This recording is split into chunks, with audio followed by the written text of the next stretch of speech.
Bonjour et bienvenue dans le journal du lundi 1er août sur TV Land, votre télévision locale. Au menu aujourd'hui, la visite du préfet des Landes à Souston pour parler de l'agriculture, l'inauguration d'une exposition à la galerie Regard de Moliette, un concert acoustique de Tom Frager à Hossegor, le duo Sluchin à la crypte de Saint-Giron à Agetmou et enfin les fêtes d'Engresse.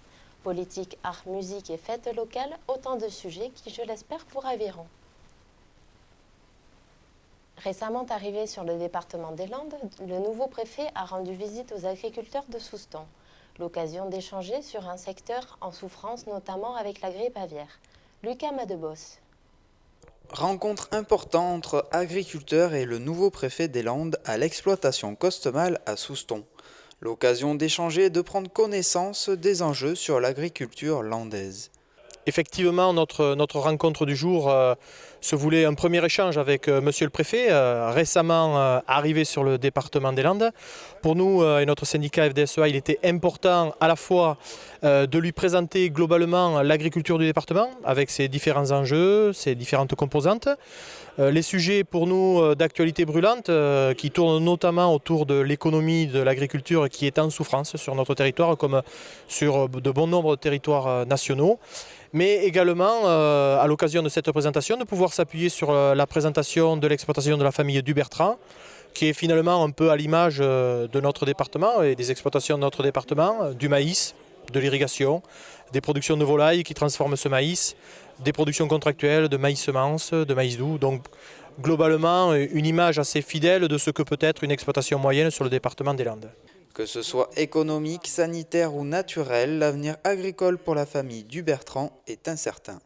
Notre territoire agricole tend à être réduit de plus en plus et on ne trouve plus notre place. Donc voilà, on essaye de s'intégrer, on s'intègre, il n'y a pas de souci, on essaye de garder bon terme avec tout le monde, mais on s'adapte. Mais oui, je ne sais pas trop où va aller l'agriculture soustonnaise, je vais dire dans 30 ans, quoi. C'est la place qu'il y aura. En plus, il n'y a pas beaucoup de jeunes, il y a peu de jeunes agriculteurs, donc voilà, je m'interroge un petit peu.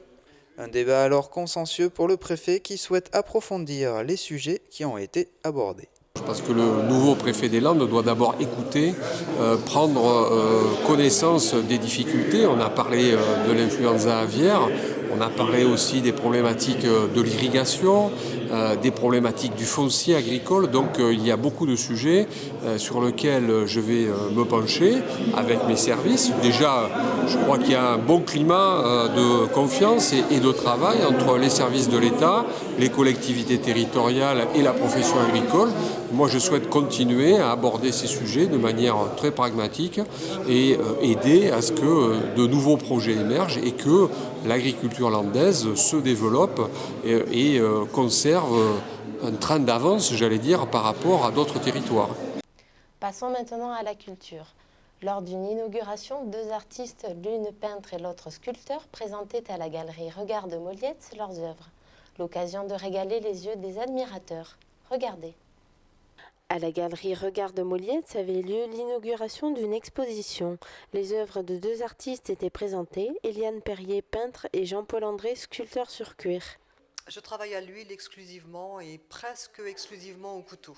J'utilise des petites touches de pinceau, mais utiliser le couteau me permet de ne pas être trop dans la précision. Ce qui m'intéresse le plus, c'est de transcrire l'allure générale ou de l'animal ou du personnage. Enfin voilà, je veux donner à voir l'allure générale et non pas le détail.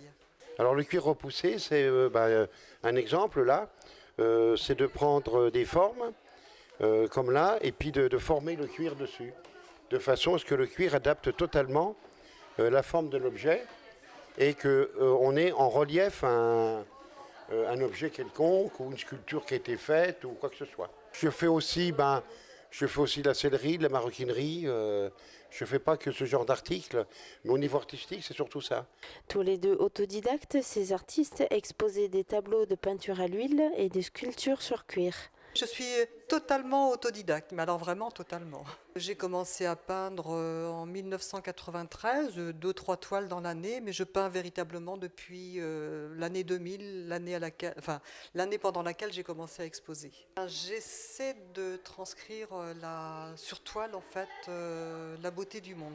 Pour moi, c'est important de transmettre un relais, surtout dans ces temps un petit peu difficiles. Donc moi, je veux montrer au travers de mes toiles que c'est beau partout, il faut regarder et il faut persévérer dans cette voie. Voilà. Animaux, femmes, bustes, violons, il y en avait pour tous les goûts. Alors c'est très manuel, ça. Après il y a un traitement de la peau qui est très... je la plonge dans des bains qui sont des trucs à moi. C'est beaucoup plus technique par contre là-bas, parce que c'est gainé et c'est cousu en même temps. Et techniquement c'est très très compliqué. J'ai des couleurs qui sont récurrentes, j'aime particulièrement le rouge. Je travaille de façon récurrente sur les femmes parce que je suis une femme et que je me pose de plus en plus de questions sur ce qu'est une femme, sur la féminité, la condition des femmes à travers le monde.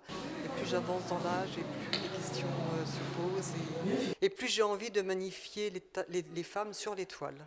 Et actuellement, vous avez pu le voir en bas, je commence un travail sur les chevaux, parce que je suis originaire de la Mayenne et donc dans mon environnement il y avait énormément de chevaux. L'œil transmet énormément de choses et je regarde beaucoup les yeux des personnes que je rencontre, des animaux également, parce qu'avec les personnes on peut dialoguer. Avec des animaux, le dialogue passe entre autres par le regard, par l'attitude.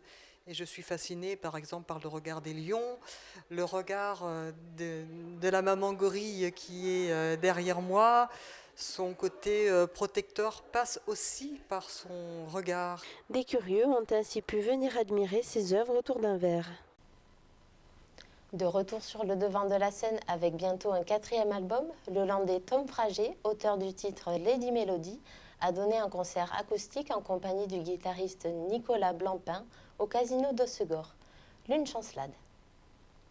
Dans les salons du Casino de Segor, ce mercredi soir, le public a pu profiter des œuvres de la peintre Véronique Bogdanov en attendant le concert acoustique de Tom Frager. Give Me That Love, M'en aller ou Lady Melody, le chanteur a régalé son public avec ses titres phares et a inséré quelques chansons de son album en préparation. Y a-t-il une place pour les rêveurs dans ce monde en plastique? Y a-t-il une place pour les lueurs dans ce monde anthracite? Faut-il un pass pour le bonheur? Y a-t-il une place pour les rêveurs?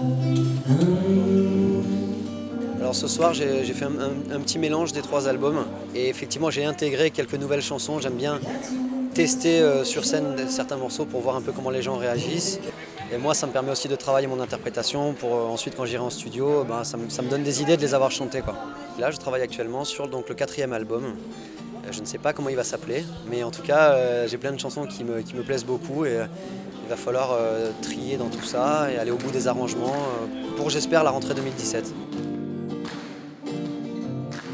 J'aime bien jouer en acoustique comme ça à 2 parce que les gens là ils étaient assis donc ils sont vraiment à l'écoute des textes. Ça permet de faire vraiment passer le message de mes chansons. Et ensuite quand je joue sur des plus grosses scènes avec le groupe et qu'il y a vraiment beaucoup de monde, c'est un peu plus festif, c'est plus le spectacle et la musicalité globale du spectacle, quoi. Et si Tom Frager est connu pour chanter le soleil, il chante aussi des thèmes plus sombres. Petit de taille au grand cœur, ton sang a la même couleur que le sien. N'oublie jamais, à partir de demain, no guns, no guns, no guns. Ça nous mène à rien. No guns, no guns, no guns. C'est souvent des chansons un peu autobiographiques, inspirées de mon quotidien. Tout m'inspire. J'ai l'impression que je pourrais écrire. J'aime bien écrire sur des sujets un peu graves, comme dans No Guns. J'aime bien aussi écrire sur des sujets très légers. Et là, par exemple, j'ai commencé à écrire une chanson pour une artiste que j'aime beaucoup, une chanson qui parle de ses chaussures. Et puis plein d'autres, Alice, qui est une chanson un peu jazz manouche. La soirée va si mais quand Alice me donne un sourire, je ne sais que retenir et malicieusement. Elle me fait goûter un peu au pays des merveilles. C'est donc dans une ambiance digne des plus grandes scènes que le public a accueilli toutes ces chansons, ainsi qu'un invité surprise. J'ai appelé Nicolas Blampin, qui est un super guitariste qui vit à Paris, qui est aussi un très bon copain maintenant. Je pense que la musique, c'est avant tout une histoire de rencontre et d'amitié. Et je pense qu'on joue mieux de la musique avec des gens qu'on aime qu'avec des gens qu'on n'aime pas. Donc moi j'ai la chance de jouer avec plein de gens que j'aime, qui sont en plus des musiciens talentueux. Donc j'ai vraiment cette chance-là, je crois, d'avoir fait les belles rencontres au bon moment. Et oui, j'adore partager de la musique avec eux, c'est top. Après Blood Inside, Better Days et Carnet de voyage, le voyage justement pour Tom Frager est loin d'être terminé. Au programme du nouvel album, encore plus de messages et de partage.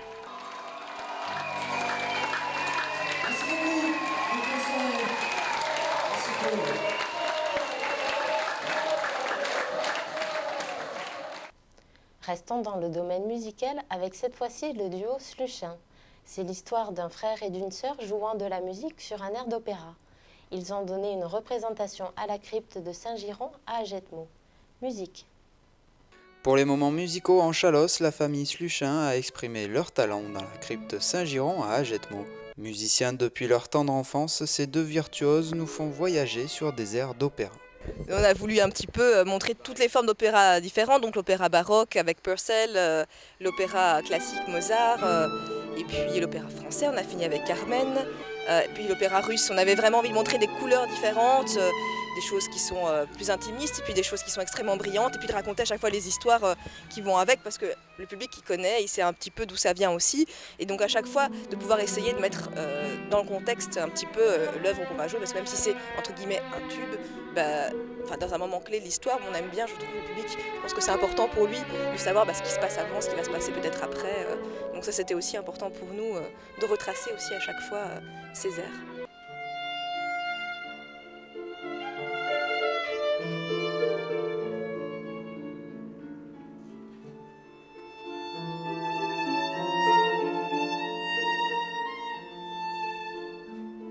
Une symbiose alors ressentie entre le frère et la sœur ainsi que leurs instruments qui les accompagnent, le violon et la harpe.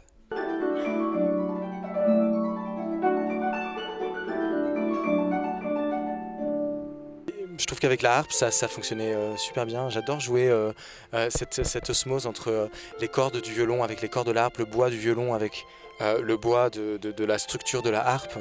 Je trouve que c'est quelque chose qui fonctionne, qui est très rond et très magique aussi. Bon, la harpe confère du coup au violon une sonorité qu'on n'a pas tout seul ou qu'on n'a pas avec piano. Voilà.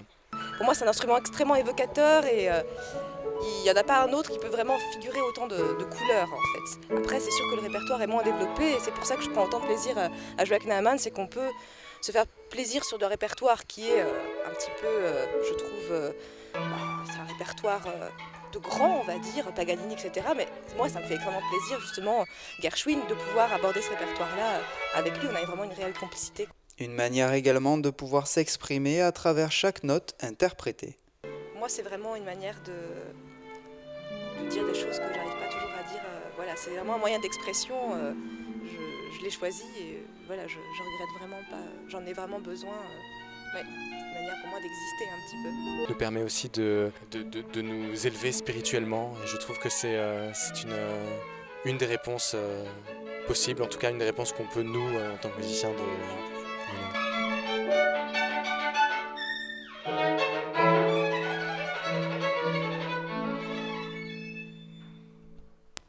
Dans le cadre des fêtes d'Angresse, une journée de jeux et dégustation a eu lieu, l'occasion de se rassembler autour d'une activité ludique organisée par le comité des fêtes. Julien Berda. Le 23 juillet dernier, une après-midi sur les thèmes jeux et dégustation a été organisée à Angresse par le comité des fêtes. Donc oui, chaque année on fait des jeux le samedi après-midi, par contre on essaye d'alterner les jeux et de proposer des choses nouvelles chaque année. Plusieurs activités ont donc été proposées pour ces 6 équipes. Donc cette année, on a fait des thèmes un peu de dégustation avec la découverte de régions autour de la dégustation de vin et de fromage. On a également fait des parcours plus ludiques sur du parquage de poules, du lancer d'espadrilles, du tir au paintball. Et on a fini par un rodéo mécanique ouvert à tous toute l'après-midi pour faire découvrir cette activité. On a essayé de regrouper, donc d'intéresser des familles plutôt d'Angresse pour tous les Angressois puissent y trouver leur compte aux fêtes d'Angresse. Donc on a fait une équipe ancienne du comité des fêtes, on a réussi à regrouper les anciens présidents, une équipe du comité, une équipe d'émaillés, donc les jeunes de 18 ans, ma classe de 18 ans. Après il y avait des femmes aussi du conseil municipal. Et voilà, donc on a représenté un petit peu toute la population d'Angresse qui s'investit toute l'année sur le village, parce qu'on a un village vivant où il y a de nombreuses associations qui s'investissent toute l'année pour faire de nombreux repas, des fêtes et proposer toujours de nouvelles activités aux habitants. Des sourires sur les visages de toutes les équipes avec plus ou moins de réussite aux activités, un pari réussi pour les organisateurs et de bons souvenirs pour les participants. Ah, c'était génial. Une bonne après-midi ludique, on s'est bien amusé. On s'est très bien amusé. Voilà. Et en plus, on a gagné, ce qui est normal. L'expérience, c'est la souplesse sur le taureau. Et on les a explosés alors à la dégustation parce que là, sans faute, 100%. Et un grand merci au comité des fêtes. Nous avons préféré le Sancerre. La dégustation. Super. Très sympa. Très bon enfant, bonne animation. Bonne ambiance. Très bon produit du terroir. Bonne participation. Beau temps. On a passé un bon vendredi soir avec... ça s'est très bien passé, on est assez contents et voilà. Là les fêtes se déroulent bien dans l'ensemble quoi. Et du coup non, on est content, le beau temps est avec nous donc on profite. Cette semaine, c'est au tour de Soustons de faire la fête. À cette occasion, Béatrice vous propose 5 rendez-vous en compagnie d'invités afin de vous faire découvrir, partager et revivre les moments forts de la fête. Voilà, cette édition est à présent terminée. Merci de nous avoir suivis. Je vous donne rendez-vous le mercredi 3 août pour un nouveau journal sur TV Land, votre télévision locale. D'ici là, je vous souhaite de passer une excellente journée.